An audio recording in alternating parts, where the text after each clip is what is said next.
किंवा किती आपण बळजबरीने दानदेण आपण विचार जर केला तरी आपलं दुःख दूर होणार नाही आणि आनंदही आपला होऊ शकणार नाही. त्याचं कारण ते आत्मतत्वाचं दर्शनच आपल्याला व्हायला पाहिजे. प्रत्यक्ष आपण किती वर्णन केलं, आपल्या एखाद्या प्रॉब्लेम आहे, आपल्याला पैसे पाहिजे असतील, तोंडी उपदेश किती देऊन सांगतो कामाचं नाही. प्रत्यक्ष पैसे 10-5 हजार रुपये हातात जर दिले तर माणसाला काय होते, चिंता नष्ट होते. एखाद्याला पैशाची गरज आणि त्याला किती आपण काय काळजी करू नको, काय विचार करू नको, हे असंच असतं असं म्हणून त्याची चिंता दूर होईल का? त्याची चिंता दूर होणार नाही. परंतु प्रत्यक्ष पैसे जर हातात पडले तर त्याची चिंता दूर होते. किंवा प्रत्यक्ष ज्याला आपण म्हणतो प्रकाशाशिवाय अंधार जाऊ शकत नाही, तसं ज्ञान जेव्हा होतं, प्रत्यक्ष ज्ञान जे आहे ते सगळे संशय मी तिथं विचार सुद्धा करावा लागत नाही. पहा, ते ज्ञानाचा उदय झाला का तिथं विचार न करता सुद्धा काय होतं, संशय सुद्धा दूर होतात. मी तुम्ही ब्रह्म आहात असं सांगावं सुद्धा लागत नाही, कारण तो प्रत्यक्ष त्याचा अनुभव घेत असतो. आणि जोपर्यंत अनुभव येत नाही तोपर्यंत त्याला विचार करावा लागतो का मी देह नाही, मी हे आहे. असा विचार का करावा लागतो? त्याला वस्तूची प्राप्ती नाही म्हणूनच त्याला विचार करावा लागतो. परंतु तो ती वस्तू जर झाला तर त्याला विचार करावा लागतो का? विचार करावा लागत नाही. मग आता जोपर्यंत मुलीचं लग्न होत नाही तोपर्यंत ती काय म्हणते, लग्न होईपर्यंत लग्न झालेलं नाही, तिचं लग्न जमलेलं आहे, साखरपुडा समजा झालेला आहे. परंतु जो वर्ष लग्न आणखी वर्षभर काही कारणामुळे लांबलं, वर्ष 2 वर्ष लांबलं, ते निश्चितपणे मी सांगू शकत नाही तिकडची आहे, ती समजते. परंतु जोपर्यंत तिच्यावर अक्षता पडत नाही तोपर्यंत ती आपलं तिकडचं नाव धारण करू शकत नाही. करू शकते का? धारण करू शकत नाही. एकदा अक्षता पडल्या का तिकडचं नाव तिला काही असो शेवटपर्यंत तिचं नाव तिकडचं बदलत नाही. म्हणून याला काय करायचं आहे आपल्याला, तर प्रत्यक्ष आत्मसाक्षात्कार आणि आत्मसाक्षात्कारासाठी अंतःकरणाची तयारी फार महत्वाची आहे. अंतःकरणाची तयारी असल्याशिवाय सुद्धा जसं का स्वच्छ केल्याशिवाय ती प्रकाश ग्रहण करत नाही, तसं निर्विषय अंतःकरणच आत्मज्ञान ग्रहण करतं. हे लक्षात घ्यायची. निर्विषय अंतःकरण, आणि त्या निर्विषय अंतःकरण होण्यासाठी दृढ तत्वज्ञानाची गरज आहे. दृढ तत्वज्ञान, मग दृढ तत्वज्ञान काय आहे? तर दृढ, आता प्रश्न अडचण अशी येते की जगत नाहीच आणि असं आहेच, दिसतंय आपल्याला, परंतु नाहीच असं समजायचं आहे. म्हणजे अनुभवाच्या विरुद्ध आपल्याला विचार करायचा आहे आणि त्यामुळे तो काय होतो, आपला अवघड जातो. जग प्रत्यक्ष दिसते परंतु दिसत असून सुद्धा नाहीचा निश्चय करायचा आहे आणि म्हणून हे अवघड आपल्याला जात आहे. याच्याकरता आपल्याला श्रवण मनन युक्ती विचाराचा आधार घ्यायचा आहे. जर जग जर प्रत्यक्ष जर नसतं तर काय प्रश्न नसता, नाही. आणि म्हणून काय, तर तेव्हा एक नाथ महाराजांचा अभंग आहे, पहा कसं वर्णन करतात नाथ महाराज. नाथ महाराज सांगतात, अशी स्थिती असते पहा, ही प्रत्यक्ष स्थिती असते संतांची, आणि ही स्थिती साधी नाही. आणि किती आपण दिवसभर जरी चिंतन जरी केलं, दिवसभर जरी चिंतन केलं तरी सुद्धा काय होतं की थोडासा विचार विषयाचा, आता विषयाचा विचार आपल्या बुद्धीमध्ये येतो, विषयाचा विचार द्रौपदीच्या बुद्धीमध्ये आला होता परंतु सत्यत्वानं आला नव्हता. आपल्या बुद्धीमध्ये विचार येतो तर वासना म्हणूनच तो विचाराचा उदय होतो, नाही का? आपल्या विचाराचा उदय कसा होतो? वासना म्हणूनच विचाराचा उदय होतो. मग त्याच आपल्याला काय करायचंय, परिवर्तन करायचं आहे. मग नाथ महाराज म्हणतात, आपुलीची दारा, पुढं काय, टेके व्यभिचारा तरी क्रोधाशी थारा अंतरी नाही. आपुलीच दारा, दारा म्हणजे बायको, टेके व्यभिचारा तरी क्रोधाशी थारा तरी अंतःकरणात चलबिचल होता कामा नये. अंतःकरण स्थिरच पाहिजे. प्रत्यक्ष आपली बायको, टेके व्यभिचारा क्रोधाशी थारा अंतरी नाही. त्यानंतर आपलाच पुत्र वधून जाये शत्रू, आपलाच पुत्र वधून जाये शत्रू तरी मोहाचा पाझरू अंतरी नाही. तरी सुद्धा मनाचा पाझरू, तरी सुद्धा मुलगा शत्रूनं जरी आपल्या समोर जरी मारला तरी मोहाचा पाझरू अंतरी नाही. आपल्याची धन तस्कर पे नेता, तस्कर म्हणजे चोर, तर आपलेच धन तस्करे पै नेता, आपलं 10 लाख 50 लाख संपत्ती नाही का आली आणि ती चोरून नेली कोणीतरी. आपले इथं धन तस्करे पै नेता. जयाचे मन उद्विग्न नव्हे तरी चित्ताची शांती बिघडत नाही. आणि आपुलेचे शरीर परिणारे गांजिता. आपल्या शरीराला पीडा केली कोणी, आपले इथं शरीर परिणारे गांजिता तरी शांतीचे घर चळवू नये. आपले इथं शरीर परिणारे गांजिता शांतीचे घर चळवू नये. एका जनार्दनी आईसा ज्याचा बुधू तोच एक साधू जगा. मग का असं त्याच्या अंतःकरणाची जरी पाहिलं तरी सुद्धा अंतःकरण स्थिर राहिलं. अशी अंतःकरणाची स्थिरता म्हणून त्याची सहसमाधी असते. सहसमाधी साधी नाही, सहसमाधी साधी नाही. मग ती राणी होती, काय नाव तिचं, चुडाला राणी होती. तर आपल्या पतीला आत्मसाक्षात्कार दृढ झाला किंवा नाही हे तिनं पाहायचं ठरवलं. त्याची परीक्षा घ्यायची ठरवली.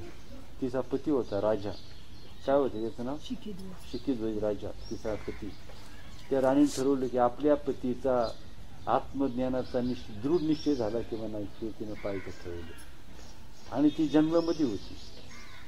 तर त्या राणीनं काय केलं होतं की ब्राह्मण म्हणजे स्वर्गातून ती येत होती, ब्रह्मकुमार म्हणून तिने काय केलं होतं. ती राणी होती परंतु आकाश मार्गाने ती त्या राजाजवळ पोहोचली. आकाश मार्गानं म्हणजे आकाश गमनाची सिद्धीने. आणि तिनं आपलं रूप पालटलं. ते ब्रह्मदेवाचा कुमार किंवा ब्रह्मकुमार म्हणून देह धारण केला आणि राजाला उपदेश केला. राणी म्हणून ती राहिलीच नाही, स्त्री देह राहिलाच नाही, पुरुष देह तिनं धारण केला. आणि राजाला तिनं दीर्घ काळ तिनं उपदेश केला.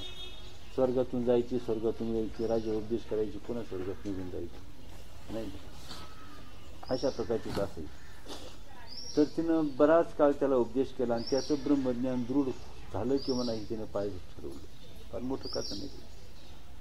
तर म्हणून तिने काय केलं, तर स्वर्गातून येत असताना तिनं त्या राजाला सांगितलं की अरे मी येत होते, तो ब्राह्मण कुमार म्हणून तो दुर्वासाची गाठ पडली, म्हणजे दुर्वासाचा मी अवमान माझ्या हातून झाला आणि म्हणून त्यांनी दुर्वासाने मला शाप दिला का तू स्त्री होशील. मग मी लगेच तात्काळ स्त्री झालो आणि आता मला काय करायचं आहे, तर मी स्त्री झालो. आता मला तुझ्याशी काय करायचं आहे, मला आता स्त्री भावना निर्माण झाल्या म्हणून मला तूच वर मला हवा अशी माझी इच्छा आहे. आणि म्हणून दोघांनी विधियुक्त लग्न केलं. त्या राजाने लग्न केलं आणि तो कुणाबरोबर लग्न केलं, त्या राजानं कुणाबरोबर लग्न केलं, वेश बदलून आली होती ना, कळलं ना. चुडाला राणी होती, परंतु चुडाला राणी होती, नंतर ब्रह्मकुमार झाली, नंतर पुन्हा त्याची स्त्री झाली आणि त्याच्याबरोबर तिने लग्न केलं आणि पती पत्नी म्हणून ती राहू लागली. शिखिध्वज राजा आणि ती चुडाला राणी ती होती ना, तिने पुन्हा स्वरूप धारण केलं, पती पत्नी म्हणून राहू लागली. आणि असा काही काळ लोटला. नंतर जंगलामध्ये ते राहत होते, वास्तव्य करीत होते एका पर्वताच्या याच्यामध्ये. आणि दोघं पती पत्नी म्हणून राहत होते, आत्मचिंतन त्यांचं चालू होतं. तर प्रकार असा झाला. तर एक दिवस तिने ठरवलं की आज आपण राजाची परीक्षा पाहायची, राजाचं ब्रह्मज्ञान दृढ झालं किंवा नाही. म्हणून एका जंगलाच्या एका झाडाच्या जाळीमध्ये तिनं काय केलं, एक मायावी पुरुष निर्माण केला. काय केलं तिनं, एक मायावी तरुण निर्माण केला. आणि इकडं तो शिखिध्वज राजा जप तप ध्यान धारणा करीत होता, ध्यान धारणा करीत होता. त्याचं जप तपाचं साधन झालं आणि तो आपल्या झोपडीकडे येत होता आश्रमात. आणि त्याच्याच रस्त्यावर ती राणी त्याची पत्नी तिनं काय केलं, एक मायावी पुरुष निर्माण केला आणि त्याच्यावर ती शृंगार करत होती एका झाडाच्या आड. आणि अशा रीतीनं ती बसली होती की जेणेकरून शिखिध्वज राजाला सहज आपण दिसावं, आडुशाला बसलो आहोत असंही कळावं आणि त्याला दिसावं असंही तिनं केलं. आणि म्हणून ती त्याच्याबरोबर शृंगारी चाळी ती त्याच्याबरोबर करू. शिक्षित राजाने येताना पाहिलं, त्याने पाहिलं आपलीच बायको आहे, परंतु एका परपुरुषाबरोबर ती शृंगार करीत आहे. राजाने पाहिलं, शांतपणे ती पण ती लक्षही दिलं नाही, बोललं नाही. आणि बऱ्याच वेळानं ती आली, बऱ्याच वेळानं आली आणि तर तिने विचारलं, तुम्हाला वाईट म्हणजे माफ करा म्हणली, तुम्हाला वाईट वाटलं असेल, माझ्या हातून चूक झाली नाही का. ती काय म्हणली, माझ्या हातून चूक झाली, माफ कर. म्हणतो मला काय वाटलं नाही म्हणे, तू उलट त्याला अर्धवट सोडून का आलीस, त्याला संतुष्ट करायला पाहिजे, त्याला दुःख देऊन तू का आलीस. मला असल्या गोष्टीचं सुख दुःख आता राहिलेलं नाही. त्यामुळं माझ्या सुखदुःखाचा विचार करण्यापेक्षा जो तरुण तुझ्यावर आसक्त झाला होता त्याच्या शांतीचा सुखाचा विचार कर. मी इकडं माझ्या चिंतनामध्ये आत्मस्वरूपामध्ये निश्चित आहे. मला विचलित व्हायचं दुःख व्हायचं काही कारण नाही, मला दुःख होणार नाही, परंतु त्याला दुःख होईल म्हणून त्याला तू शांत कर. शांतपणे उत्तर दिलं आणि मग तिला समाधान वाटलं आणि मग तिनं आपला प्रवेश पाहिला. तिचं समाधान वाटलं की आता राजा काय झालेला आहे, आत्मस्वरूपावर स्थिर झालेला आहे. म्हणून का आता विचार असा की तो आत्मराजाने आपण सांगितलं की आपुरीच जरा टेके विचारा तरी क्रोधाशी खारा, असं का म्हटलेलं आहे, त्याचं कारण कळलं पाहिजे ना. कारण कळल्याशिवाय माणसं ही बुद्धी जी असते, बुद्धी गप्प बसत नसते. तिला कारण कळल्याशिवाय ती शांत होत नसते. कारण जेव्हा तिला पटलं तेव्हा ती आपोआप शांत होती, सांगावं लागत नाही. बरोबर आहे का नाही. मग असं का, तर त्याचं कारण असं की ज्याला आपण नवरा म्हणतो, बायको म्हणतो, प्रेम म्हणतो, प्रेमाचा आस्वाद आपण ज्याला म्हणतो, तो सद्य वस्तुस्थितीमध्ये कुठेही नाही. वस्तुतः काय आहे, आकार इथं काहीच नाही, व्यक्ती तिथं नाहीच, आणि जे घडतंय तेही केवळ काल्पनिक आहे, ते काही एक सत्य नाही. हे तो म्हणतो, माझी बायको तीही काल्पनिक आहे, माझा पती तोही काल्पनिक आहे, दोघांच्या मध्ये जे घडते तेही काल्पनिक आहे, तेही सत्य नाही. हे वस्तुतः आत्मस्वरूपा ठिकाणी काही एक होतच नाही. केवळ तो जीव काय करतो, अज्ञानानं तशा प्रकारच्या कल्पना करतो आणि तसं दृश्य अज्ञानामुळं काल्पनिक दृश्य पाहतो, परंतु तिथं सत्य काहीच नसतं आणि म्हणून त्याला दुःख होत नाही. आपलं माहिती की आपली अंगठी असते, खऱ्या सोन्याची अंगठी आणि खोट्या सोन्याची अंगठी. खोट्या सोन्याची अंगठी हरवली की जसा माणसाला दुःख होत नाही, नाही का, तसं हा प्रसंग पाहिला तरी हे खोटा प्रसंग आहे म्हणून त्याला दुःख होत नाही. खोट्या सोन्याची अंगठी हरवली तर दुःख होत नाही. मग तशाच प्रकारे त्याला काय होतं की पाहिलेला प्रसंग खोटा आहे असं समजून त्याला त्याचं दुःख होत नाही. बरोबर आहे ना.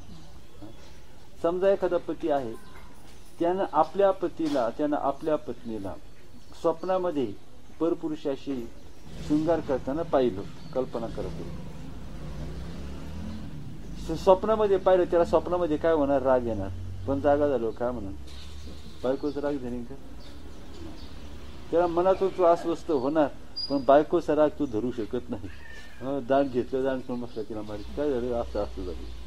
अरे काय वेड्या म्हणे, काय मूर्ख आहे काय म्हणे. चार लोक कोणाला सांगण्याची परिस्थिती नाही. कोणाला सांगितलं तुम्ही त्याने बायकोला मारलं, लय मारलं, बायकोला लय मारलं, कशाला मारलं म्हणजे तुला असं स्वप्न पडलं म्हणून. मूर्खपणाच नाही का. अहो त्यानं जसा बायकोचा राग देणं जसा मूर्खपणा, का स्वप्नामध्ये बायकोने शृंगार केला परपुरुषाशी म्हणून बायकोला मारलं, क्रोधित झाला, हा जसा मूर्खपणा आहे, तसं जागृतपणे त्याच्या बायकोने शृंगार करून हे केलं म्हणून हे करणं सुद्धा तितकंच मूर्खपणा आहे. कारण जागृती आणि स्वप्न ह्या दोन्ही एकच अवस्था आहे. आणि तेच तर त्याने स्वप्नामध्ये पाहिलं की त्याला त्याने सोडून दिलं, पण जागृती जर पाहिलं तर तो गप्प बसेल का, जागृती पाहिलं तर तो गप्प बसणार नाही. तो मी झोपलो नाही, मी जागा आहे. म्हणजे सत्य मानतो आणि सत्य न मानणं याला ज्ञान म्हणतात. कळलं का. हे सत्य न मानणं तर नाहीच असं मानणं याला ज्ञान म्हणतात. आणि तो सत्य मानतो म्हणून तर दुःख होतं. याच्याकरता काय करायचं आहे, सतत चिंतन करायचं आहे, सतत आत्म्याचं चिंतन. हे जे धर्म आहेत हे प्रकृतीचे धर्म आहेत. सुख दुःख, मी, माझं, चांगलं वाईट, सत्ता संपत्ती, हे माझी, हे सगळे प्रकृतीचे धर्म आहेत. हे आत्म्याचे धर्म नाहीत. मी आत्मा आहे हा दृढ बोध व्हायला पाहिजे. हा दृढ बोध. आता आपल्याला राग येतो, लोभ निर्माण होतो, चित्तामध्ये खळबळ निर्माण होते, हे प्रकृतीचे धर्म आहेत. आनंद होतो प्रकृतीचा धर्म, सुख होतं प्रकृतीचा धर्म, दुःख झालं प्रकृतीचा धर्म, नैराश्य आलं प्रकृतीचा धर्म, हताश झाला प्रकृतीचा धर्म, निराश झाला प्रकृतीचा धर्म, आनंद झाला प्रकृतीचा धर्म. हा धर्म कशाचा आहे? हा आत्म्याचा धर्म नाही. म्हणून आत्म्याचा धर्म नाही म्हणून तुच्छ देखून त्याला टाकून द्यायचा आहे. आता उदाहरण पहा. आपण, मी तुम्हाला मागे एक उदाहरण सांगितलं होतं. आपण बरण्या घेतल्या 5-6, एका त्या 5-6 पाण्याने भरलेल्या बरण्या घेतल्या. एका बरणीमध्ये मिरची टाकली, एका बरणीमध्ये मीठ टाकली, एका बरणीमध्ये चिंच टाकली, एका बरणीमध्ये हळद कशाला चिंच टाकली, एका बरणीमध्ये तुरटपणा टाकला नाही का. गोड, आंबट, खारट, तुरट नाही का. अजून काय? तिखट.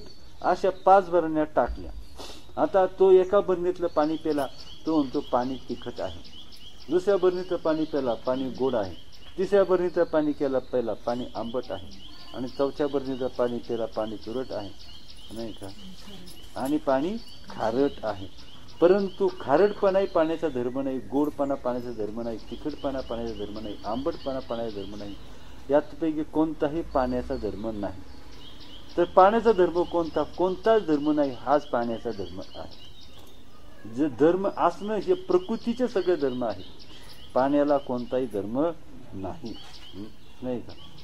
मग तसं आत्मा कसा आहे? तर आत्मा परत आहे. सगळ्या बरण्या एकत्र केल्या, सगळ्या बरण्या एकत्र केल्या आणि त्या पाणी एकत्र केलं. तर आता काय करायचं आहे? त्याची चव आता तर जर आंबट नाही, जर तुरट नाही, जर खारट नाही, वेगळी चव त्याला येते.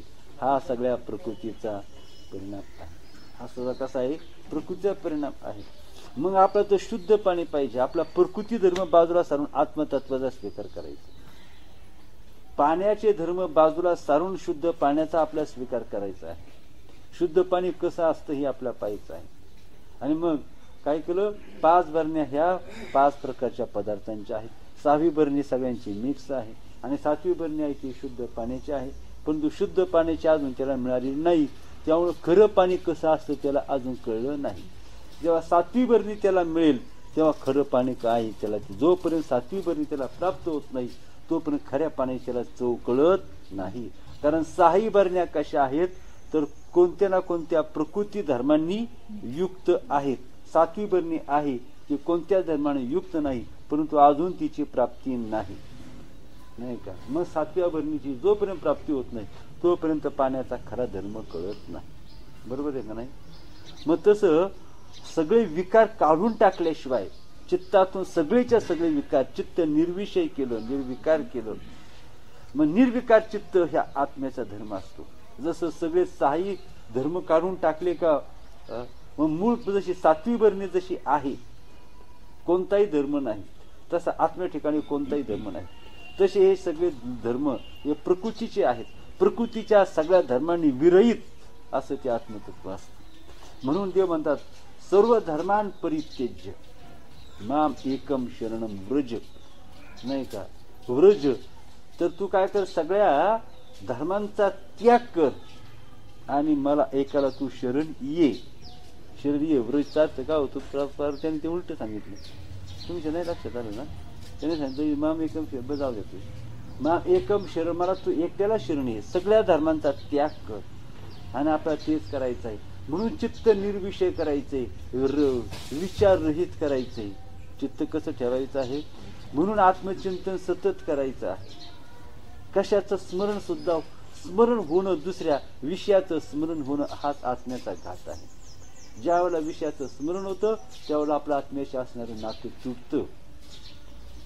बरं का?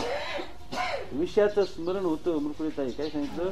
विषयाचं स्मरण होतं त्यावेळेला आत्म्याशी नातं तुटतं आणि विषयाशी रत होतो तेव्हा आपली आत्म्याची फारकत होते.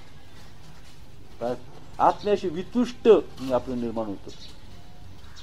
आधी काय सांगितलं, जेव्हा विषयाशी आपलं विषयाचं स्मरण होतं तेव्हा आत्मस्वरूपाचं नातं तुटतं. विषयाशी जेव्हा आपण समरस होतो, रत होतो, तेव्हा काय होतं, आत्मस्वरूपाचं आपल्या ठिकाणी काय होतं, काय शब्द सांगितला, हा, आत्मस्वरूपाशी आपलं वितुष्ट निर्माण होतं. हे लक्षात ठेवायचं बरं का चांगलं. म्हणून विषयाचं स्मरण वाईट आणि विषयाचं सेवन हे वाईट आहे, कारण आत्मस्वरूपाशी ते वितुष्ट निर्माण करतं. म्हणून एक क्षणभर सुद्धा नाही, एक क्षणभर सुद्धा आत्मस्वरूपाला विसरायचं नाही. कर्म करायचंय, परंतु कर्म करून नैष्कर्म्य स्थितीवर राहायचं. कसं राहायचं, कर्म कसं करायचं, तर कमलपत्रा, पाण्यातील कमलपत्रासारखं करायचं आहे. जगात राहायचं, परंतु जगातला कोणताही धर्म चिटकून द्यायचा नाही. जगात करायचे माशाने कुठं राहू, जगात करायचं. माशाने पाण्याला सोडून राहायचं म्हणलं जगता जमेल का, तसं आपण जगाला सोडून राहायचं म्हणलं जमेल का, परंतु नाही का. मग कसं राहायचंय, तर कमळासारखं आपण, कमळपत्रासारखं ह्या जगात आपण राहायचं. म्हणून सतत आत्म्याचं स्मरण आपण करायचं. मग आता शुद्ध पाणी जोपर्यंत आपला चव कळत नाही, शुद्ध पाणी, मग तेच पाणी, जे पाणी मिक्स आहे, 6वी भरणी माहिती आहे तुम्हाला कशाची आहे, सगळ्याची मिक्स पाण्याची. तेच तुम्हाला ऊर्ध्वपातन माहिती आहे का, सगळं पाणी काय करतात, एकत्र, ते पाणी एकत्र केलं, नंतर त्याच्यातून एक खाली नळी काढायची, अशी नळी काढायची बरं का, नळी काढायची त्याला, आणि त्याला झाकण पॅक करायचं, प्लास्टर ऑफ पॅरिसनं झाकण काय करायचं, ते बंद करायचं, वरून नळी काढायची, आणि मग ते पाणी गरम करायचं. ते पाणी गरम केलं का त्या पाण्याची वाफ होईल. काय होईल, त्या पाण्याची वाफ होईल. ती वाफ नळीद्वारे बाहेर जाईल, आणि त्या नळीद्वारे बाहेर जाईल, आणि तिच्यावर त्या वाफ बाहेर आली का काचेच्या चंबूमध्ये ती वाफ धारण करायची, आणि तिच्यावर थंड पाण्याचा बारून शिडकावा मारायचा, म्हणजे ती आपोआप काय होतं, शुद्ध पाणी तयार. आणि आत पाहिलं तिथं त्या बरणीमध्ये ते पाणी तसंच शिल्लक राहतं, आणि दुसरीकडे येतं ते शुद्ध पाणी येतं, ऊर्ध्वपातन त्याला म्हणतात. मग ऊर्ध्वपातनानं सुद्धा काय होतं, ते ऊर्ध्वपातन पिलं, ते पाणी आपण पिलो तर पहिल्या भरणीची चव येते. पहिली भरणी तशी 7वी भरणी. मग पहिली भरणी आणि 7वी भरणी याच्यामध्ये फरक नाही. तसं मूळ आत्मतत्व आणि आपण प्रकृती धर्माने रहित झालेलो आपण, ते आपलं आत्मस्वरूप, हे दोन्ही कसं ठरतं, एक ठरतं. परंतु त्यासाठी काय करायचं आहे, सर्व धर्म परित्याग करायचा. विषयाचं सेवन करायचं नाही, चिंतन करायचं नाही, विषयाचं सतत आत्म्याचं चिंतन जास्त, सदा म्हणून सदा नामोघोष करू हरिकथा, त्याने सदा चित्त समाधान. आत्मस्वरूपा ठिकाणी चित्त असलं की समाधान असतं. लक्षात आलं का तुमच्या, नाही का. याच्याकरता तपश्चर्या फुकट काही प्राप्त होत नाही. आपल्या काय असं बापाचं गट होणं नाही फुकट मिळायला, हे काही बापाचं गट होणं नाही फुकट. बापाची पोराच्या नावावर आपोआप होते, त्याला माहिती बापाचं गट होणं का, काही करावं लागत नाही, आपोआप प्राप्त होते. तसं बापाचं जे श्रमाने पत्करावं, बापाची संपत्ती श्रमाने नाही मिळवता येत, ती आपोआप मिळली जाते. काही श्रम तो झोपून जरी राहिला तरी बापाची संपत्ती इष्टेट करायची, परंतु बाकी इस्टेट परिश्रम करून मिळावे लागते. तसं आत्मतत्व श्रम, फार श्रम करावे लागतात, तिथे फार विचार करावा लागतो, अजिबात मोहात अडकून चालत नाही. म्हणून तोच महावीर असतो, पराक्रमी वीर असतो, जो मोहाला टाकून देतो, जो मोहाला टाकून देतो आणि अडकतो, तो अत्यंत परमार्थातला अत्यंत दुबळा असतो, अत्यंत दुबळी केस, काळी पैलवान म्हणतो ना आपण, काळी पैलवान, जगातला अत्यंत गरीब, परिस्थितीनं अत्यंत गरीब, शक्तीनं अत्यंत दुर्बळ, बुद्धीनं अत्यंत मूर्ख, असा जो असतो तो विषयात अडकलेला असतो. विषयात अडकलेला कसा असतो, कशात तरी अडकलेला, नवऱ्यामध्ये, बायकोमध्ये, पोरांच्या मध्ये, संपत्तीमध्ये, घरादारात जो अडकलेला असतो तो कसा असतो, कसा असतो. अनेक माणसामध्ये जो बुद्धिमंतामध्ये अत्यंत मूर्ख असतो तो तसा असतो. परिस्थितीनं जो सगळ्यामध्ये अत्यंत गरीब असतो तसा तो असतो. आरोग्याच्या बाबतीत अत्यंत सगळ्या रोगाने पिडलेला असतो तसा तो असतो. जो अडकलेला असतो तो सगळ्या बाजूने तो अधोगतीला गेलेला असतो सगळ्या. म्हणून काय म्हटलेलं आहे, तर जो ब्रह्माशी एकरूप झालेला आहे, ब्रह्माशी एकरूप झालेला आहे, त्याला तर मागे येता येत नाही. हाच ने माता न फिरे माघारी, बैसले शेजारी गोविंदाच्या. आता मला मागे येता येत नाही.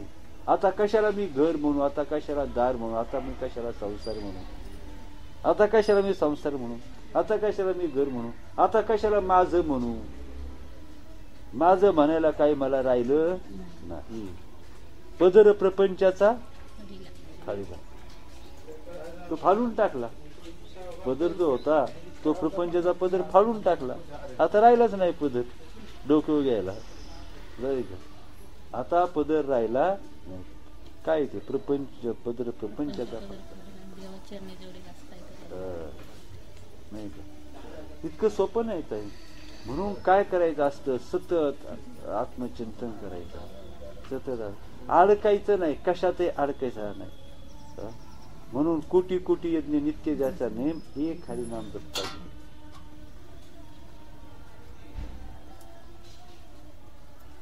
मग काही लोक म्हणतात काय नाही, सकाळचं आपलं काय करायचं, उठायचं, आंघोळ करायची, देवपूजा करायची, ज्ञानेश्वरी एक तासभर वाचायचं, दिवसभर आपल्या कामाला मोकळं. बस दिवसभर मस्त थाट सांगता बरं का. सकाळचं उठायचं, आंघोळ करायची, चहा पाणी पाजायची नाही का, ज्ञानेश्वरी चहा पाणी घ्यायचा, ज्ञानेश्वरी वाचायची, नाश्ता करायचा आणि दिवसभर आपल्या कामाला मोकळं. सगळं तिकडं चोऱ्या माऱ्या करायला दिवसभर मोकळा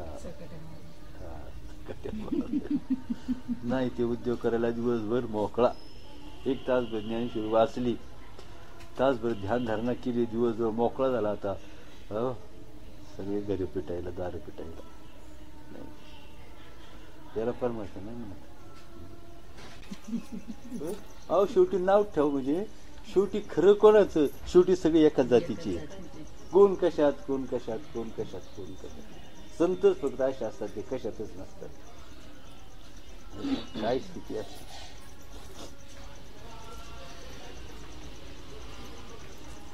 तर हे मुनी एवढ्या मोठ्या स्थूल ब्रह्मंडाला सत्ता नाही, तर तो केवळ म्हणून जगदरूपी दृश्याचा निराश झाल्याशिवाय कोणालाही केव्हाही. आता सांगितलं काही सत्य नाही. कसं काय बुद्धीमध्ये प्रकाश पडायचा. कशी माणसं हुशार असतील बरं, माणूस कसा विचार करीत असेल. दृश्याचा निराश केल्याशिवाय आत्मतत्व ब्रह्मतत्वाचं त्याला साक्षात्कार त्याला होत नाही. त्याला दर्शन ब्रह्मतत्वाचं दर्शन होत नाही. कशाने? दृश्याचा निराशच करायचा आहे. दृश्याचा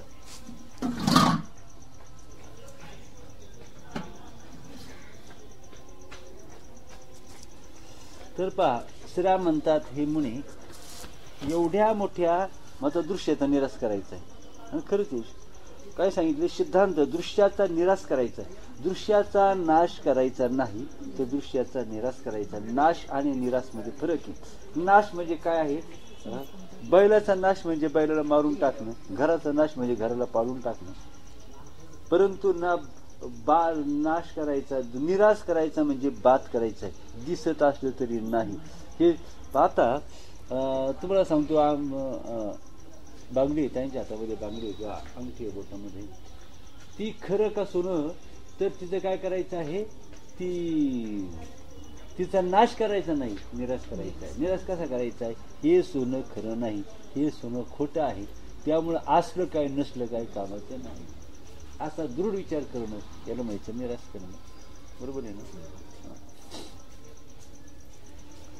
हे मुळे एवढ्या मोठ्या स्थूल ब्रह्मांडाला सत्ता नाही, तर तो केवळ ब्रह्मावर अध्यास आहे. हे कसे शक्य आहे? मोरीच्या उदरात कधी मेरू पर्वत राहू शकेल काय? आता एक लक्षामध्ये घ्या, ह्या जगाला सत्ताच नाही. तुम्हाला याचा अर्थ करणं कठीण आहे बरं का. अर्थ करणं थोडंसं कठीण आहे, पण हे खरंच सांगणं अवघड आहे. याला स्वतःची सत्ता नाही, स्वतःचा म्हणजे अस्तित्वच नाही याला स्वतः.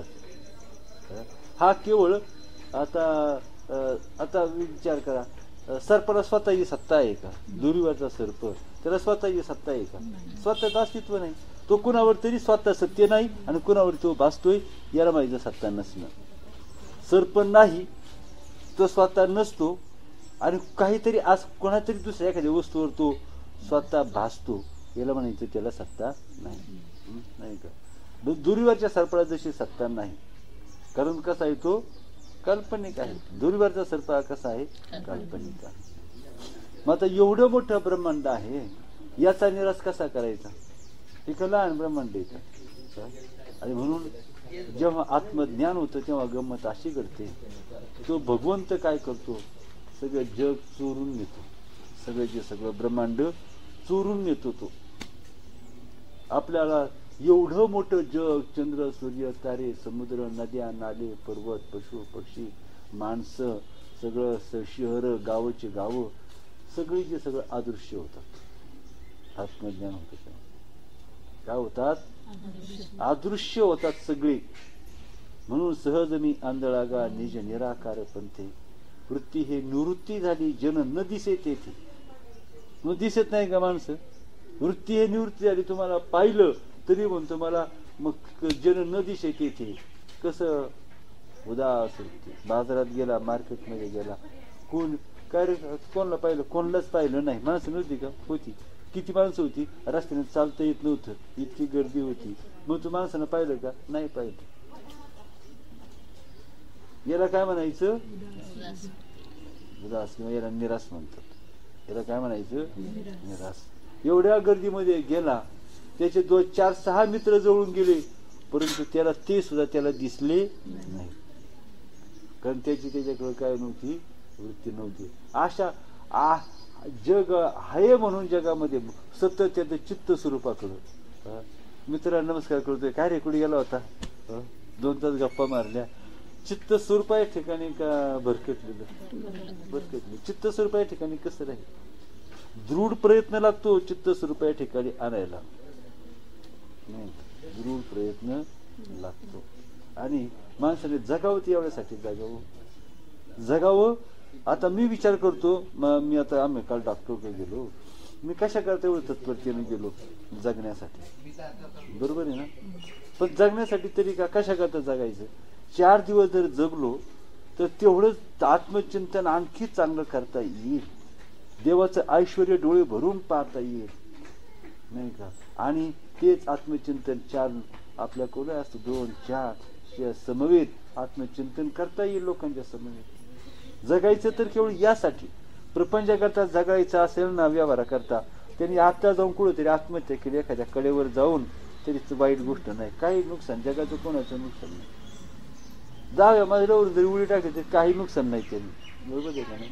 काही नुकसान नाही सांगितलं. एखादा वेळ आलं तुमच्या मनात जाऊन उडी मारू का? खुशाला मार म्हणायची, चहा पिऊन जा आणि खुशाल उडी मार. काय बिघडलं? असे जगले काय आणि मेले काय? उलट जगून काय होणार आहे माहिती आहे का तुम्हाला? जगून आणखी त्यांच्या पापात भरच पडणार आहे. असे जगून काय होतं? कोणाचं? त्यांचं स्वतःच पापच वाढणार आहे ना. असे जगणं म्हणजे पापाचे पर्वतच्या पर्वत वाढतात, अशी माणसं जगतात तेव्हा. आणि ज्ञानी जगतो तेव्हा पुण्याच्या राशीच्या राशी, पर्वतच्या पर्वत तयार होतात.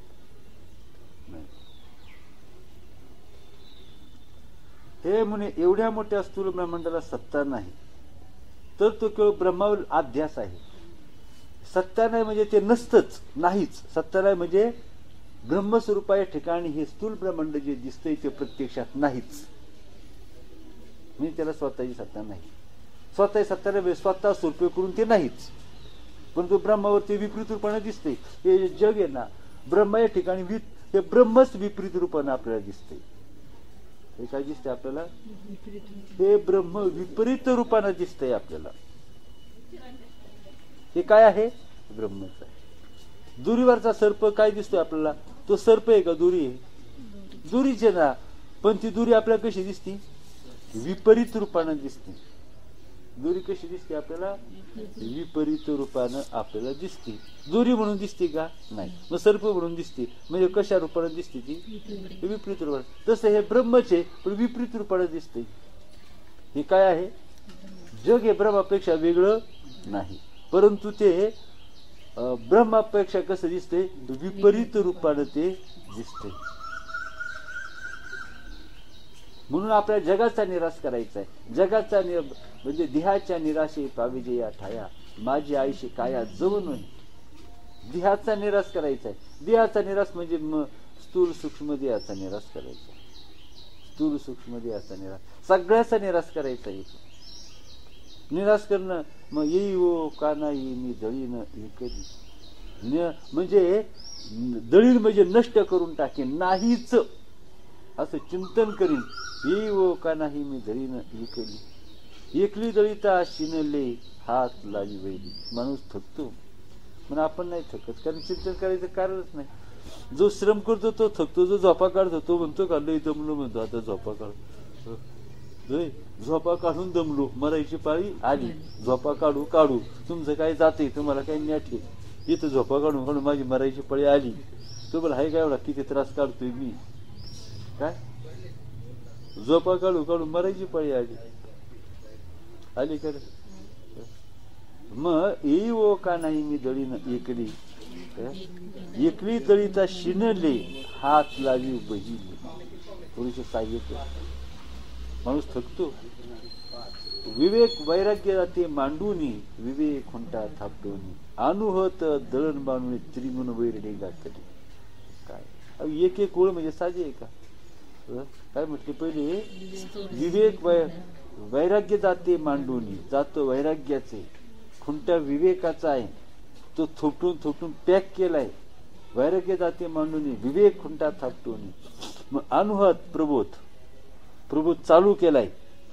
काय केला, वैराग्याचं जाता आणलं, विवेकाचा खुंटा थोपटला, पॅक केला आणि प्रबोध चालू केला.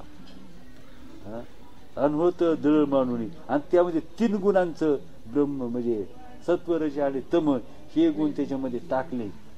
कशा करता, दळायला पीठ करायला, त्याचं पीठ करून टाकून द्यायचं, त्रिगुण टाकले नाही का, राहिलं का आता. मग आता स्थूल सूक्ष्म दळी येले. आता ह्या गिरणीमध्ये काय केलं, जात्यामध्ये स्थूल आकार सगळा गिळून टाकला, स्थूल देह गिळून टाकला, संपला स्थूल देह. सूक्ष्म देह त्याच्यामध्ये टाकला, सूक्ष्म देह संपला. स्थूल सूक्ष्म दळी येले देह कारणसहित, कारण देह ही त्याच्यात टाकला, कारण देह जळाला. स्थूल सूक्ष्म कारण देह जळून टाकले. स्थूल सूक्ष्म दळी येले देह कारणसहित, म्हणजे 3 देह, म्हणजे हे 3 देह काय केले, जळून टाकले. स्थूल सूक्ष्म दळी देह कारणासहित, आणि महाकारण दळी येते. चौथा जो ज्ञान आणि विज्ञान जे आहे ना, महाकारण ते सुद्धा जळून टाकलं. महाकारण सुद्धा नाही, तुर्या, महाकारण म्हणजे तुर्या नाही का. 3 अज्ञानाच्या पलीकडची अवस्था, जीवाच्या पलीकडे 3 अवस्थेच्या पलीकडची 4थी अवस्था. 4थी अवस्था ज्ञानरूप आहे. 4थी अवस्था कशी आहे, ज्ञानरूप आहे. पण ती सुद्धा काय केली, तिचंही दळण करून टाकलं. आज पहिल्यांदा मी देह होतो आणि ते अज्ञान. त्याच्यानंतर इथं बुद्धी स्फुरली, मी ब्रह्म आहे, ही बुद्धी स्फुरली, मी ब्रह्म आहे या स्फुरणानं मी देह आहे हे अज्ञान जाळून टाकलं. आणि मी ब्रह्म आहे हे सुद्धा जाळून टाकलं. हे जाळून टाकायचं. मी देह आहे हे शिल्लक ठेवायचं नाही, आणि मी ब्रह्म आहे ही शिल्लक ठेवायची नाही. नाही का, मी ब्रह्म आहे हे कुणी म्हणावं, ब्रह्माने म्हणायचं कारणच काय. मी ब्रह्म आहे हे ब्रह्माने म्हणायचं कारणच नाही. मी ब्रह्म आहे असं म्हणतो. एखादी बायको म्हणते, अहो तुम्हाला माहिती आहे का मी किती शुद्ध आहे. जे शुद्ध आहे तिने म्हणायचं कारण आहे का. मी म्हणतो का, संगीता मी दारू नाही पित बरं का कधीच. संगीता तुम्ही विश्वास ठेवा माझ्यावर, मी दारू कधीच पित नाही असं म्हटलं, तुम्हाला काय वाटेल. हे नक्की थोडीफार घेत असलेच पाहिजे, बरोबर आहे ना. म्हणायचं कारण आहे का मी दारू कधीच पित नाही. बायकोला म्हणायचं कारण आहे का तुम्ही माझ्याबद्दल अजिबात काही तसं मानू नका काही. कारणच काय, याच्या विषयच नाही तिनं कारण. आणि ती म्हणली का काहीतरी घोटाळा असलाच पाहिजे, असली आठवणी काहीतरी घोटाळा असलाच पाहिजे नाही का. मग मी ब्रह्म आहे म्हणजे घोटाळा असलाच पाहिजे. तो घोटाळा तरी कशाला ठेवायचा. मी ब्रह्म आहे याचा अर्थ देहबुद्धी अजून नष्ट झालेली नाही. आणि देहबुद्धी नष्ट झाली, मी ब्रह्म आहे जिथं संपतं तिथं देहबुद्धी शिल्लकच राहत नसते. आणि म्हणून प्रबोध सुद्धा संपवायचा आहे. अजून आपला स्टार्टच नाही प्रबोध. काय करावं, मला तर असा राग येतो. अजून प्रबोध स्टार्टच नाही तर प्रबोध संपायचा कधी. 15व्या अध्यायात उभी आलेली आहे. तो तिथं काय होतो, प्रबोध सुद्धा संपतो तिथं, प्रबोध सुद्धा संपतो, तो सुद्धा संपवायचा आहे. ज्ञान अज्ञान गेले पुढे आहे ना, पाहता तो विषय आलेला आहे. म्हणून काय 12-16 म्हणून स्थूल सूक्ष्म दळिले देह काना सहित महाकारण दळिले आऊट मात्रे सहित. आऊट मात्र म्हणजे माया. ती माया सुद्धा काय केली, 3.5 जी 3.5 तिला काय येते मात्रा, 3.5 मात्रा सहित जी माया आहे ना, 3.5 मात्रा म्हणजे स्थूल म्हणजे स्थूल जागृती, स्वप्न आणि सुषुप्ती या 3 झाल्या. आणि त्या अर्धी म्हणजे पुढची अर्ध ब्रह्मज्ञान झालं म्हणून अर्ध मात्रा येते. 3.5 मात्रा काय आहेत, काय आहे, जागृती, स्वप्न, सुषुप्ती पूर्ण अज्ञान घन अवस्था आहे. 4थी अवस्था ज्ञानरूप अवस्था आहे, परंतु तेच अर्ध अज्ञान आहे म्हणून 3.5 मात्रा ह्या मायेच्या. 3.5 मात्रा ह्या कशा आहेत, मायेच्या. आणि त्याच्या पुढे ब्रह्माचा टिंब आहे, कळलं का. 3.5 मात्रा मायेच्या. जागृती, स्वप्न, सुषुप्ती तिन्ही अज्ञानरूप अवस्था. आणि त्यामध्ये आता पुढची ज्ञानरूप अवस्था आहे, परंतु पूर्ण ज्ञानरूप अर्ध ब्रह्म, त्याची एक ब्रह्म. 4थी अवस्था कशी आहे, अहम ब्रह्मस्मी आहे आणि अहम देवस्मी आहे. अहम देवस्मी, मी देह आहे ही नष्ट झालेली नाही, परंतु अहम ब्रह्मस्मी हिचा उदय झालेला आहे. म्हणून अर्ध ज्ञान आणि अर्ध अज्ञान अशी 4थी अवस्था आहे. जाणे ब्रह्म जाणे माया, नाही का, ती जाण तुर्य. सर्व जाणे ब्रह्म जाणे माया, सर्व साक्षिणी ती जाण तुर्या. आणि म्हणून ती कशी आहे, तिला तुर्या म्हणतात, नाही का. ब्रह्माला जाणते, मायेला आहे, मायेची ब्रह्माची साक्षिणी. ती मायेलाही जाणते, ब्रह्मालाही जाणते, साक्षिणी ही तुर्यावस्था असते. आणि म्हणून अर्ध ब्रह्म, अर्ध ज्ञान आणि अर्ध अज्ञान असतं. आणि 5वी जी अवस्था असते ती आता अज्ञान संपलेलं असतं, पूर्ण तिथं ज्ञान सुद्धा राहिलेलं नसतं, नाही का. या अशा प्रकारची अवस्था असते. म्हणून ज्ञान, म्हणून काय म्हटलेलं आहे, स्थूल सूक्ष्म दळिले देह कारणा सहित महाकारण दळिले आऊट मात्रे सहित आणि दशा दुरी दळिल्या द्वैता सहित 10 व्यापक दळिले अहम स्वम सहित. दशा दुरी दळिला जीव नाही, शिव राहिले नाही. जीव आता म्हणे आता मी शिव आहे, कशाला झक मारायला, तरी उद्योग सांगितलं तुला, मी शिव आहे, बरा आहे तुझा, तुला लक लावू, नाही का. इथं शिवपणा सहन होत नाही, तिथं शिवपणा कसा सहन होणार. जिथं अहम ब्रह्मास्मी सहन होत नाही, तिथं मी देह कसं सहन होणार. जिथं मी पतिव्रता आहे हे सहन होत नाही, तिथं वेशधर्म कसा सहन होणार. जिथं नामाचं चिंतन सहन होत नाही, तिथं चकाट्या कशा सहन व्हायच्या, चकाट्या कशा सहन व्हायच्या, तिथं सहन होतील का, नाही सहन होणार. जिथं आत्मस्वरूपा ठिकाणी चित्त नेणं जिथं खोटं आहे, तिथं पिराचा उरूस काय खरा आहे, खरं आहे तिथं पिराचा उरूस तिथला. माझा तुम्हीच विचार करा कसा. सत्य काहीतरी असावं आणि मग त्याच्या मागं लागावं. सत्य काहीतरी असावं आणि मग त्याच्या मागं लागावं. एखादा शिकारी मागं लागला, सशाच्या मागं लागला, परंतु ससा कुठं नुसता काल्पनिक सशाच्या मागं लागला, हा त्याला खरा ससा. काल्पनिक सशाच्या मागं लागलेला आहे, त्याला कधी पोटभर शिकारी मिळायची त्याला कधी.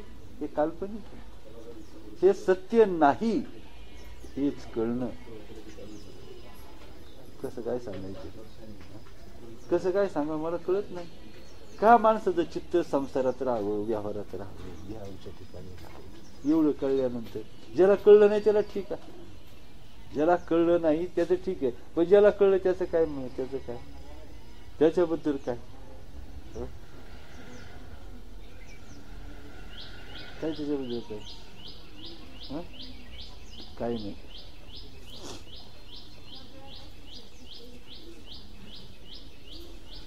तर तो केवळ ब्रह्मावरील अध्यास आहे. एवढं मोठं स्थूल ब्रह्मांड काय आहे, हा ब्रह्मावर झालेला केवळ भ्रम आहे. ब्रह्म दिसत नाही म्हणून हा तुम्हाला जगरूपी भ्रम दिसतो. ब्रह्माचं अज्ञान म्हणून हा जगरूपी भ्रम. म्हणून इथं कोण आहे, तर इथं भाकरी ताई आहेत, संगीत आहे, ताई आहेत, पुढे काका आहेत, ताई.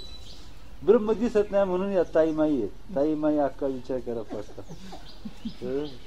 नाही नाही, वेळ्या कांसाच्या चित्रावर मारा शकतात. गोड बोलतोच गोड, पण झालाच रोड नाही का? कसं माणसाला खरंच शरम कशी वाटत नाही माणसाला? मला तर राग येतो फार. दांभिकपणा देवाला जर आवडत असेल तो माणसाला दांभिकपणा आवडत, राग येतो नाही दांभिकपणाच. दांभिकपणा म्हणजे काय? ढोंगी. ढोंगीपणा कोण आवडतो का? तुम्ही ढोंगीपणा मी ढोंगीपणा तुम्ही ज्याची वागलो तुम्हाला तरी आवडून का?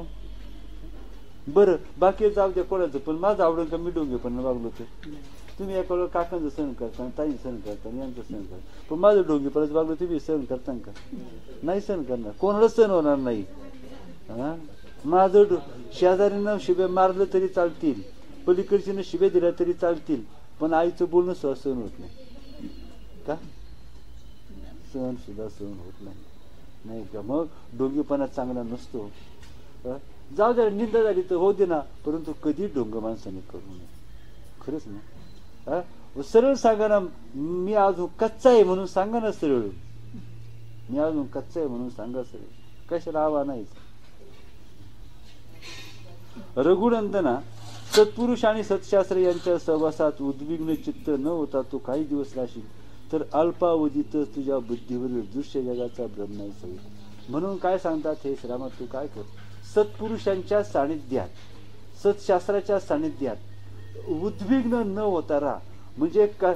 सत्पुरुषांनी शिव्या जरी दिल्या तरी तू उद्विग्न होऊ नकोस, त्यांनी मारलं तरी उद्विग्न होऊ नकोस, त्यांनी तुझे कपडे काढून घेतले, तुला नागो फिरायला लावलं तरी तू उद्विग्न होऊ नकोस, उपाशी ठेवलं तरी उद्विग्न होऊ नकोस, तुला पारावजी सोन्याचा घास मेवा मिठाई खायला दिली तरी त्यांच्या ठिकाणी तू स्वस्थ चित्त राहा.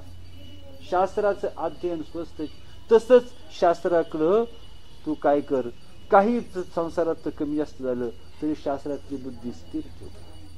असा तू स्थिर बुद्धीनं उद्विग्न रहित अवस्थेत तू शास्त्र आणि संत यांची संगत केली का तुझा जगदरूपी भ्रम नाहीसा होईल. आपलं काय करायचंय? जगदरूपी भ्रम नाहीसा करायचा आहे. जगदरूपी भ्रम आपण म्हणू, हा जगदरूपी भ्रम नाहीसा करायचा आहे. जगदरूपी भ्रम नाहीसा करायचा म्हणजे माझी बायको सुद्धा नाही, माझी मुलं सुद्धा नाहीत, माझी संपत्ती नाही, मला घर नाही, काही एक नाही या जगात मध्ये, मला काहीच भासत नाही. याला म्हणायचं जगदरूपी भ्रम. नाही तर जग बाजूला करायचंय, आपलं वडगाव शिरीषाबूत ठेवायची, गणेशनगरला धक्का न लावता बाकी सगळीकडे बॉम्ब टाका म्हणायचं. सगळे बॉम्ब पडले तरी चालेल, पण गणेशनगर शाबूत राहिलं पाहिजे. याला जगाचा भ्रम नाही म्हणून आपल्या बाजून सुरुवात करायची. सुरुवात कुठून करायची? आपल्यापासून सुरुवात करायची. म्हणून नुसतं म्हणतेला सांगता या वचनाला अर्थ आहे, नाही कोणाची कोणीची, तुझे नव्हे रे कोणी. हे ज्ञान आहे, हे काय गप्पा आहेत का? पटतं का संतांचं? ऐकतो का संतांचं? संतांचं ऐकतो. जो संतांचं ऐकेल त्यांच्यावर संतांची कृपा होईल. जो संतांचं ऐकेल त्याच्यावर संतांची कृपा होईल. मग संतांनी काय सांगितलं? नाही कोणाची कोणी, तुझे नव्हे रे कोणी. नव्हे रे शब्द वाक्यरचना कशी आहे पाहिजे का? तुझे नव्हे रे कोणी वाक्यरचना कशी आहे? बळकट वाक्यरचना आहे, दृढ आहे. तुझे नव्हे रे कोणी, अंती जासी एकल्या प्राण्या, माझे माझे म्हणून प्राण्या मायेचा बाजार. हे काय चाललं म्हणण्याकरता आहे? हा काकला चाललाय. कशा करता काकला चाललाय? काकला चाललाय. आता काकळीची सांगता होईल. काकळी सांगता झाल्यानंतर म्हणजे काकड्याची सांगता म्हणजे काय? आपण तसे झालो नाही. म्हणजे काकडीची सांगता दरवर्षी काकडं आहेच का? दरवर्षी काकडं आहेच.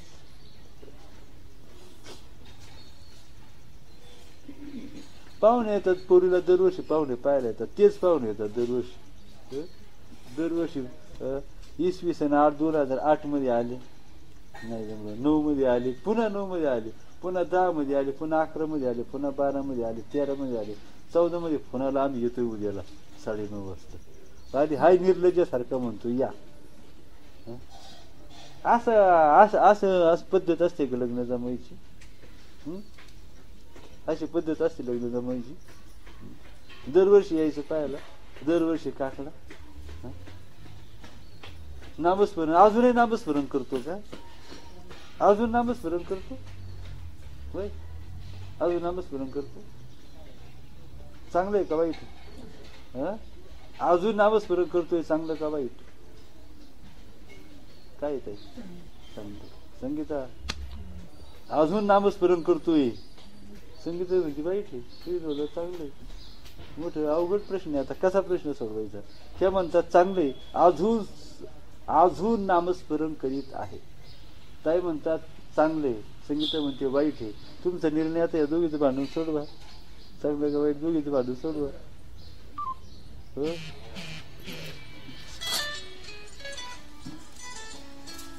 चांगलं सोडवा ना. या दोघीचं भांडण लागले, त्या म्हणतात चांगले, ह्या म्हणतात वाईट आहे. सोडव लवकर. मग ते ह्या दोघी चुकलं. काय म्हणायचं? त्याचं कारण काय आहे की नामस्मरण कवर करायचं. एखादा झोपलाय त्याला कवर हाक मारायची. एखादा झोपलेला आहे, 5:30ला हाक मारायला सुरुवात केली, 8:30 वाजले तरी हाक मारतोय अजून. हाक मारतो, अरे उठ, तो म्हणतो उठतो. हा म्हणतो उठ, तो म्हणतो उठतो. अरे उठ ना, तो म्हणतो उठतो. 3 तास सारखे हाका मारायचं काम चाललेलं नाही का?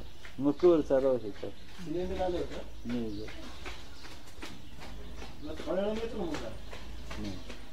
मग कवर चालव हे सांगायचं. कवर चालव हे हाका मारायची. मग हाका मारणार नाही, कवर हाक मारावा. हा म्हणतो अरे उठ, तो म्हणतो हो, तो म्हणतो उठ, तो म्हणतो उठतो. हे बरोबर आहे का? तो उठला म्हणजे याचा हाक मारायचं बंद झालं. तो उठत तर तू जा ना, बंद कर ना हाक मारायचं. कशाला हाक मारतो? तू अजून उठत नाही, तू कशाला हाक मारतो? नाही म्हणतो तू. मग तू केव्हा उठायचा? मग तू का त्याला कोण, मी निवडून गेलो त्याला कोण उठवणार आहे? आज कुंभकर्णी 6 महिने असेच निघून जात. म्हणजे तुम्ही साधन गॅस शिगली रात्रंदिवस चालवता का कामापुरती असते शिगली तुमची? कामापुरती. मग नामस्मरण सुद्धा कुठपर्यंत घ्यायचे? आत्मज्ञान होईपर्यंत. मग तिथून पुढं काय करायचं? तिथून पुढं काय म्हटले? धन्य जगी तोच एक हरिरंगी नाचे, रामकृष्ण वासुदेव सदा स्मरे. आता रामकृष्ण वासुदेव म्हणायचं. आता नामाचं मी ब्रह्म आहे म्हणायचं नाही. आता काय म्हणायचं? रामकृष्ण हरी, रामकृष्ण हरी. हा पुढचा विषय आहे. तांदूळ हे पेरण्यासाठी नाहीत, तांदूळ हे भात खाण्यासाठी आहे. साळ ही पेरण्यासाठी आहे. नाम म्हणजे साळ आहे आणि तांदूळ म्हणजे रामकृष्ण हरी. देवाची भेट झाल्या, हा ब्रह्मस्वरूपावर आरूढ झाला, स्वरूप स्थितीवर आरूढ आहे आणि मग त्यानं रामकृष्ण हरी. आता मी ब्रह्म आहे म्हणायचं. जोपर्यंत मुमुक्ष आहे तोपर्यंत मी ब्रह्म आहे, परंतु तो ब्रह्म झाला, आता मी ब्रह्म आहे म्हणण्याऐवजी त्यानं रामकृष्ण हरी असं भजन करायचं. बरोबर कळतं ना? तर तुझ्या बुद्धीवरील जगाचा भ्रम नाहीसा होईल. दृश्याचा निराश झाला म्हणजे द्रष्टेपणा नाहीसा होऊन फक्त सतत्व शिल्लक राहते. दृश्याचा निराश झाला म्हणजे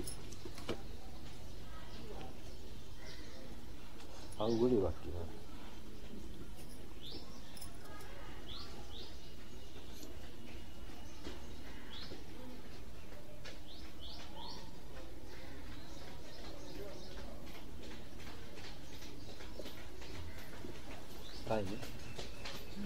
दृश्याचा निराश झाला म्हणजे दृष्टेपणा ही नाहीसा होऊन फक्त सतत्व शिल्लक राहते.